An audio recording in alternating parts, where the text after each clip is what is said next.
नमस्कार दोस्तों, मेरा नाम आलोक शुक्ला है और मैं आज से आपके लिए हर शाम को 8:30 बजे लेकर आऊंगा आज का प्रसंग, जिसमें हम उस दिन और उस दिन के आसपास की घटनाओं के बारे में विस्तार से चर्चा किया करेंगे।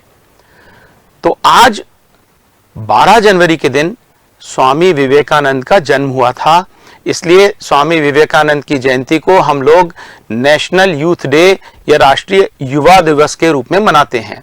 तो आज के प्रसंग में हम बात करेंगे स्वामी विवेकानंद की। स्वामी जी के विचार आज भी युवाओं को आगे बढ़ते रहने के लिए प्रेरित करते हैं। तो चलिए हम स्वामी विवेकानंद के जीवन और उनके उपदेशों के बारे में चर्चा करें। स्वामी जी का बचपन का नाम नरेंद्र था। वो इंटेलिजेंट तो थे ही, साथ ही पढ़ने में बहुत तेज थे और कहते हैं कि उनकी फोटोग्राफिक मेमोरी थी। जब वो शिकागो में थे तो एक लाइब्रेरी से प्रतिदिन पुस्तकें लेकर जाते थे और अगले दिन वो सारी पुस्तकें वापस भी कर देते थे। लाइब्रेरियन को बड़ा आश्चर्य हो रहा था। उसने एक दिन स्वामी जी से पूछा कि अगर आपको पुस्तकें पढ़ना ही नहीं है तो उन्हें लेकर जाते क्यों हैं? स्वामी जी ने बताया कि उन्होंने सारी पुस्तकें पढ़ ली हैं। तो लाइब्रेरियन को विश्वास नहीं हुआ। उसने कहा, मैं आपका टेस्ट लूंगी। उसने स्वामी जी से उन पुस्तकों के बारे में बहुत सारे प्रश्न पूछे और स्वामी जी ने सभी प्रश्नों के सही और सटीक उत्तर दिए। बचपन में विवेकानंद कर्मकांड को बिल्कुल नहीं मानते थे और बड़े वैज्ञानिक दृष्टिकोण के व्यक्ति थे। वो समय समय पर रामकृष्ण परमहंस के आश्रम जाया जरूर करते थे, लेकिन प्रारंभ में वे उनसे प्रभावित नहीं थे। एक बार नरेंद्र ने रामकृष्ण परमहंस से पूछा कि ईश्वर कहाँ है और ईश्वर के होने का क्या प्रमाण है? परमहंस ने उत्तर दिया कि वे स्वयं ही ईश्वर के होने का प्रमाण है। इसके बाद परमहंस ने नरेंद्र को एक बार छुआ तो नरेंद्र तुरंत ही समाधि में चले गए। बस तब से नरेंद्र उनके स्वामी रामकृष्ण परमहंस के शिष्य बन गए और उसके बाद विवेकानंद बन गए। विवेकानंद ने ही 1 मई 1897 को कलकत्ता में रामकृष्ण मिशन की स्थापना की थी। सन 1893 में विवेकानंद ने जब शिकागो की विश्व धर्म संसद में अपना प्रसिद्ध भाषण दिया तो उस भाषण ने दुनिया का नजरिया भारत के प्रति पूरी तरह से बदल दिया। उन्होंने भारतीय वेदांत और योग के दर्शन को दुनिया के सामने प्रस्तुत किया। स्वामी विवेकानंद के अनमोल विचार हमें कभी हार न मानने की प्रेरणा देते हैं। स्वामी विवेकानंद पूरब से उठी ऐसी आवाज थे जिसने पूरे विश्व की अंतरात्मा को नई रोशनी दी। वे अमेरिकी लोगों से कहते थे कि आप भारत को धर्म का निर्यात मत करो, धर्म भारत में बहुत है। भारत को आवश्यकता है अच्छी शिक्षा की, चिकित्सा सुविधाओं की, उद्योगों की। ये सारी वस्तुएं आप भारत लेकर जाइए। स्वामी जी ने अपने छोटे से जीवन में बड़े बड़े काम किए। विश्व के विभिन्न धर्मों के बारे में अध्ययन, भारतीय मनीषियों और विद्वानों के साथ गहन संवाद और देश विदेश की यात्राएं भी की। इन सब कामों ने उनके शरीर पे गहरा असर डाला, जिसके चलते वो बहुत ही कम उम्र में इस संसार से विदा हो गए। अपने अंतिम समय में जिस तरह की शांति उनके मन में थी, उससे लगता है कि उन्हें मृत्यु का आभास हो गया था। स्वामी जी का स्वास्थ्य सन 1897 से ही गिरने लगा था। उन्होंने अपनी शिष्या सिस्टर क्रिस्टीन से कहा भी था कि बीमारी ही मुझे ले जाएगी। उन्होंने अपनी अमेरिकी शिष्याओं से कहा था, मेरे बाल तेजी से सफेद होने की राह पर हैं, चेहरे पर झुर्रियां भी उभरने लगी हैं। स्वामी जी को लिवर की समस्याओं ने भी घेर लिया था। सेहत सुधारने के लिए उन्होंने कुछ समय घुड़सवारी भी की, लेकिन फायदा नहीं हुआ। 5 जुलाई को सुबह ही सिस्टर निवेदिता मठ पहुंच गईं। उन्होंने जोसेफाइन मैक्लियोड को लिखा था कि स्वामी जी ने शरीर इस तरह त्यागा जैसे कोई शाम को ध्यान लगाने के बाद वस्त्र उतार कर रख दे। स्वयं स्वामी जी ने अमरनाथ यात्रा के बाद 1898 में कहा था कि उन्हें पता है कि जब वो चाहेंगे शिव उन्हें तभी मृत्यु का वरण करने देंगे। स्वामी जी के गुरु रामकृष्ण परमहंस सभी धर्मों का पालन करते थे। उन्होंने सभी धर्मों का पालन करके देखा था और सभी में मां काली को महसूस किया था। सन 1866 में एक हिंदू व्यक्ति, जो इनका नाम गोविंदा राय था और जो पहले इस्लाम में दीक्षित थे और सूफीवाद का अध्ययन करते थे, उन्होंने रामकृष्ण को इस्लाम में दीक्षित किया।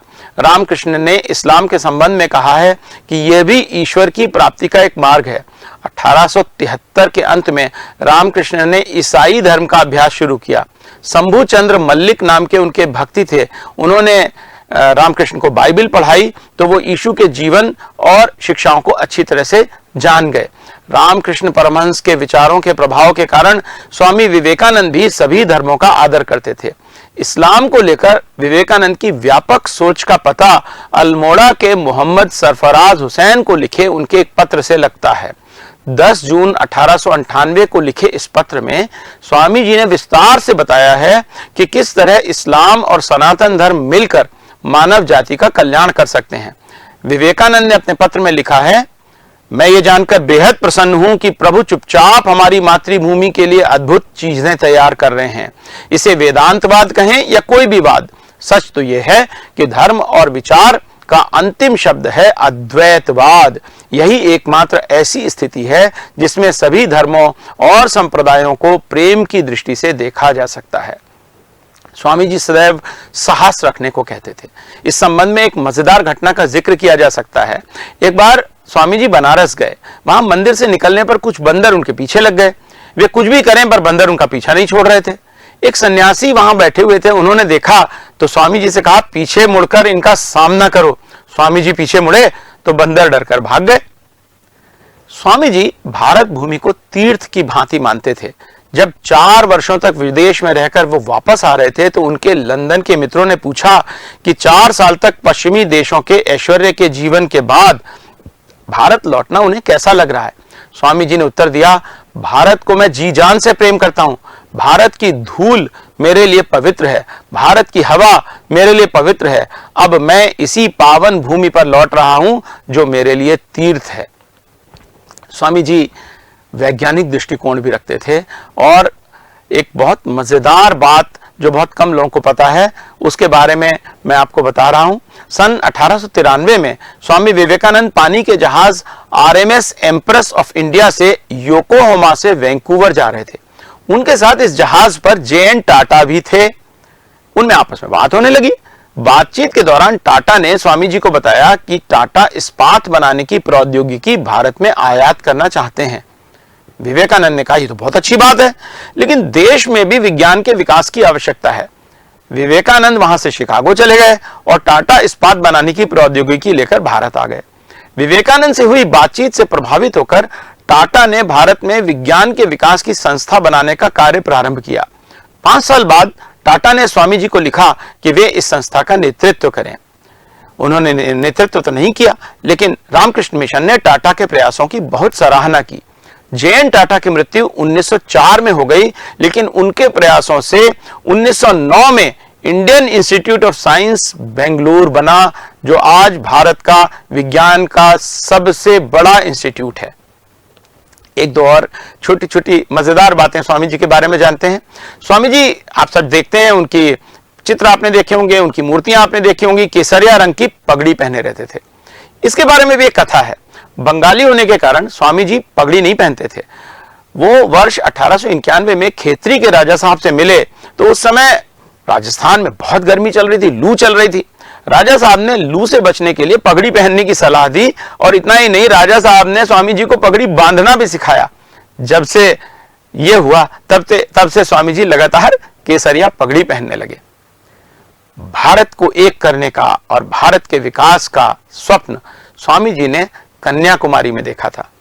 उन्होंने लिखा है कि मां कन्याकुमारी के मंदिर में भारत के अंतिम छोर पर बैठकर मुझे महसूस हुआ कि हम सभी सन्यासी भारत में घूम घूम कर लोगों को अध्यात्म की शिक्षा दे रहे हैं, परंतु गुरुदेव कहा करते थे कि भूखे पेट भजन नहीं होता। एक राष्ट्र के रूप में हमने अपनी अस्मिता को खो दिया है। हमें आम लोगों को जगाना होगा। इसके लिए लोगों के साथ धन की भी जरूरत होगी। इसीलिए स्वामी जी ने अमेरिका जाने का निर्णय किया, जिससे वे विश्व के लोगों का साथ पा सकें और धन की व्यवस्था भी कर सकें और फिर वापस आकर देश की भलाई के काम में लग जाएं। स्वामी विवेकानंद का जीवन हमारे लिए आज भी एक मिसाल है। उनसे सीख लेकर हम अपने जीवन को बेहतर बना सकते हैं। रायपुर के लोगों के लिए एक बड़े गर्व की बात है कि नरेंद्र बचपन में रायपुर भी आए थे और उन्होंने लगभग 2 साल यहाँ पर व्यतीत किए थे। आइए आज स्वामी विवेकानंद की जयंती के अवसर पर हम देश की युवा शक्ति को जागृत कर देश हित के काम करने का प्रण लें। आपने इस कार्यक्रम को देखा, उसके लिए बहुत बहुत धन्यवाद। अपना फीडबैक देना ना भूलिएगा और कल मैं फिर उपस्थित होऊंगा आज के प्रसंग में आज की बात लेकर। नमस्कार।